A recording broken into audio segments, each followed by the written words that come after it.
Hey guys, it has been a minute since I've done a video. I have been busy getting stuff done. But I want to make this video because I wanted to talk about some of my favorite little kit, let's call it now. I've been shooting a lot with the Leica Q3. I really like this camera. After its firmware, I didn't really like it before. And I've been shooting a lot with this guy here, the Voigtländer 15mm LTM. I like this guy a lot. I've been shooting a lot with the Brightstar 28mm f2.8. This is a weird lens. It's a weird in that it performs quite well, but also it's got some odd distortion, but strangely it doesn't really matter, but I really like the lens. I love the compact nature of it. The 50mm Leica, I like this lens a lot. I love Leica's little built-in lens hoods. They're fantastic. This is a really quality lens. And last but not least, my epic 90mm f2 APO lens. This is the Leica one. This one, surprisingly, I've been shooting a lot with on my M11. It is a really, really fantastically sharp lens. It gives me some beautiful reach. And I really like taking these kind of like top-down aerial shots. Semi-drone-esque. Not really a drone, but I like getting up high and getting these vantage points where I kind of reduce the whole frame down to its geometric compositions. And that's interesting because I really wanted to talk about today, not so much the camera gear this time, I wanted to talk about what I've been doing.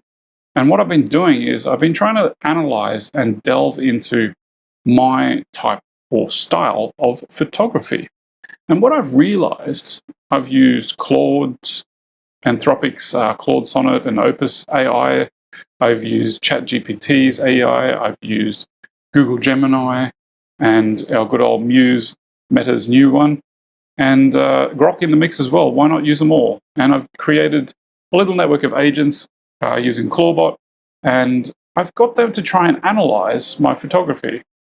My thinking is this: since all these companies trained their neural network, their LLM models, all on my photography and great masters far better than me, then why not see if they've learnt enough and get them to judge my work? So that's what I did. I went to work. I got my little council of agents to work together, and they all tore down my photography, found some stragglers, and said there's too many common photos, too many boring shots here.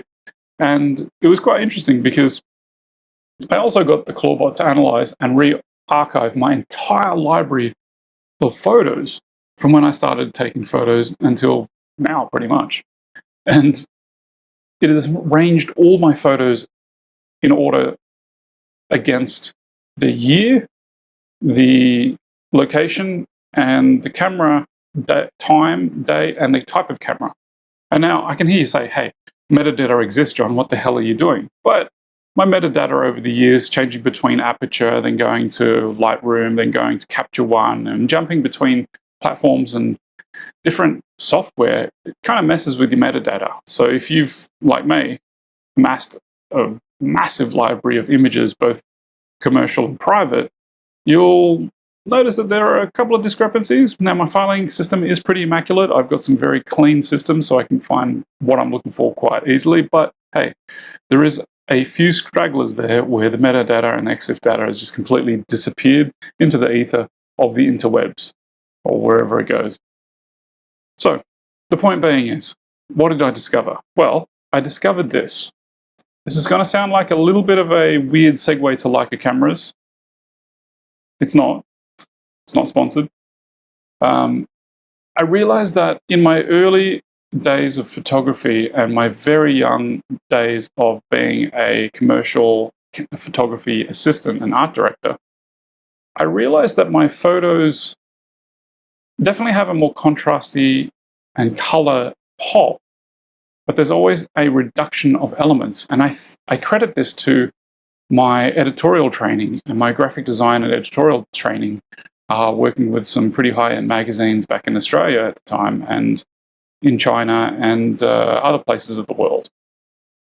things like the South China Morning Post, the Sydney Magazine, Vogue, Monash, and a few others, I realized that my style was very much influenced by a really great photographer called Alex Craig.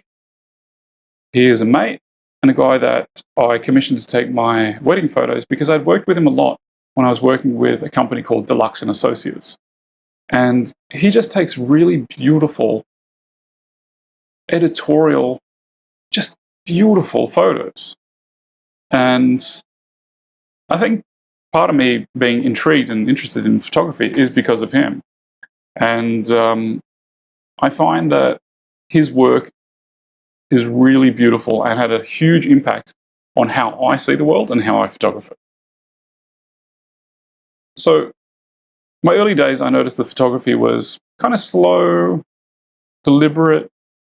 I also found out that the less software, this sounds weird, the less kind of bells and whistles, the looks, the LUTs, the profiles, the corrections, the AI, the automation, the auto cleaning, all that kind of extra stuff that we benefit from today doesn't make your photos better. What I noticed is a lot of my older photos were far better than what I'm shooting today because they were so pared back, they were so single-minded. They had a purpose. I wanted to shoot a macro water drop. I wanted to make it look like a scientific photo. So I put it on the bottom of a CD, lit it with one speedlight and one hot light, and I just worked that scene for an hour until I got the shot that I'm happy with. This photo.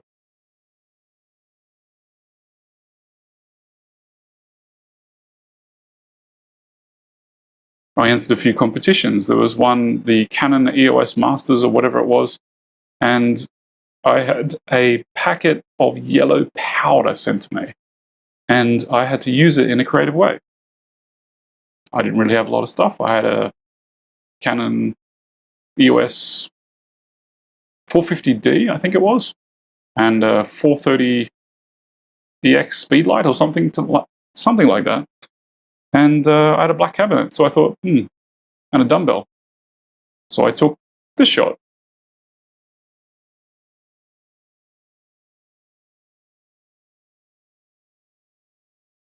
And what I realized is these type of photos, even in the edit, because I was using aperture and just really basic dodge and burn, like old school film editing, I would argue that I had a far better, more pure result. Now, purity doesn't mean that the photo's automatically great, but I think some of these photos are better because I went out with the intention of just doing one thing, rather than nowadays we're trying to create a portfolio of visuals that we can tell a story from, and that story can lead into the next picture and blah, blah, blah.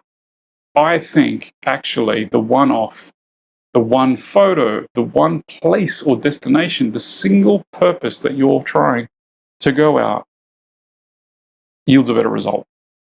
And that's certainly the case for me.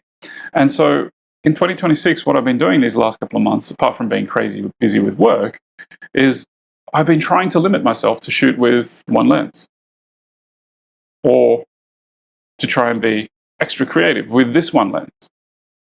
And even though there are issues with sometimes the rendering and the sensor stack being too thin and blah, blah, blah, blah, blah, it doesn't really matter, because at the end of the day, I was able to get a visual, a picture, an image that made me really happy. And in this process of reduction, not only reduction in camera gear, but in reduction of process, I actually only use the iPad to do the dodge and burn, the minor correction, the S-curves, the slight reductions. Yes, I still use some of my finishing, and I still use my dehancer and my R&I app. Yes, they're still my secret recipe for a nice color tone, and I think I would argue that these are an enhancement that grade and finish the look that I've created. They don't create a cheesy filter or a gimmicky camera color profile on top that artificially change the scene so much.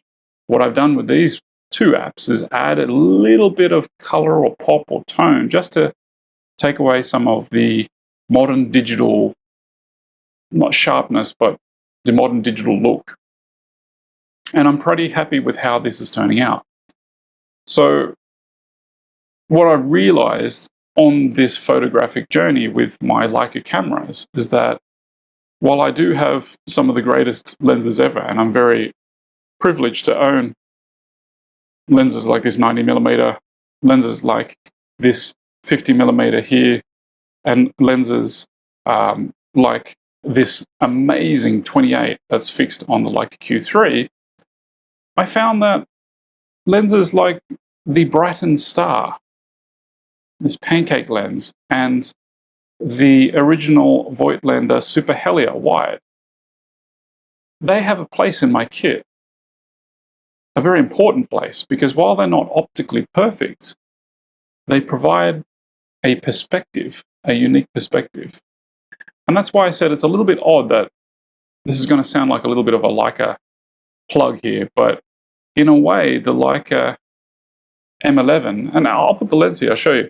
The Leica M11 is actually a really amazing kit because you don't have to worry about the distraction of all the crazy settings. And I mean, I'm shooting this with a Sony today, and I'm using a modified Picture Profile 6 that I spent a tremendous amount of time just to get the look right, which then I process through, and it's doing its job with a DJI Mic Mini. But with this, I have to set the aperture and the focus. I have to set the ISO. I have to set my shutter speed. And I think that deliberate action, it feels really different. I have found myself enjoying the M11 experience more than when I first had this experience 7 or 8 years ago. I didn't really appreciate it. I don't think I was mature enough to understand that when people say, oh, it's a reduction in the experience, you don't have to worry about all this other stuff. I was chasing immaculate autofocus performance and megapixels and clean ISO and blah, blah, blah. I come to realize that there is a purity, what people were talking about when shooting with the Leica M11. And there is just a joy of using a single fixed focal length. I think it's been good trying to reduce myself down to just a basic kit of equipment. And again, count myself incredibly lucky, and I'm very thankful to have 2 Leica cameras, let alone 1. But in my quest to find these ultimate lenses, at the end of the day, what I've really realized is that looking back at my photos and going over all that creative body of work, I've got some really nice photos in there. And the best photos I took were with some just random lenses like this that don't really work as well as they're supposed to on modern cameras. And it doesn't matter.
What do you guys use? Share in the comments, and I'm going to get back to shooting. I hope this was a little bit insightful and it wasn't too much of a rant, but I think I appreciate it a bit more now. And I hope you all keep creating, yeah? Cheers.